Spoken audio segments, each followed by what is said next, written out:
What happened inside Trump's reception at Davos? When Lloyd Blankfein, the CEO and chairman of Goldman Sachs, spotted White House Chief Economic Advisor Gary Cohn, his ex-Sachs deputy, standing above him on a balcony at the World Economic Forum in Davos, he threw up his hands and called out Juliet, mimicking the scene from Shakespeare's famous play. One after another, titans of finance, CEOs of Fortune 500 companies and captains of industry rolled through the security cordon outside the FT, keeping scores of gawkers at bay. Blankfein wasn't the only big-name billionaire at President Donald Trump's reception for business leaders at the World Economic Forum.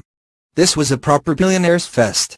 One after another, titans of finance, CEOs of Fortune 500 companies and captains of industry rolled through the security cordon outside the FT, keeping scores of gawkers at bay.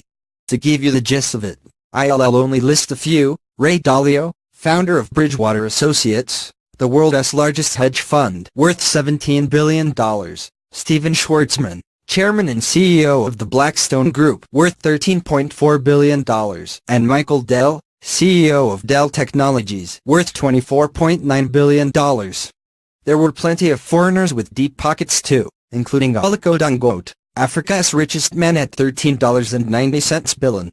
I've seen a lot of double-digit billionaires over the years, but even I was impressed at the sheer concentration of wealth. And then, suddenly, everyone raised their phones. Mr. Trump was making an impromptu speech before joining the business leaders. I videotaped it for you. "We want great prosperity, and we want great peace," Trump said. And I think that really is the message.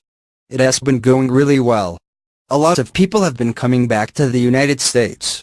We are seeing tremendous investment, and today has been a very exciting day and a great day for our country. With that, the president smiled, waved and made his way toward the reception, ignoring a reporter asking him to respond to the criticism that he was rubbing elbows with the elite. After the meeting was over, I caught up with Secretary of Commerce Wilbur Ross. For the record, Forbes says Ross is not a billionaire and alleges he lied to them about his net worth the year before. Ross described Trump's audience at the reception as a warm and friendly group, mostly Fortune 500 companies and some members of Congress.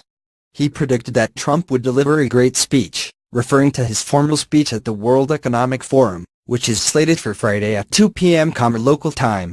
I also asked Ross about the reports the president had distanced himself from him and no longer trusted him. "All you have to do is ask the people in the room just now what he said about me. He said some very nice things," Ross said.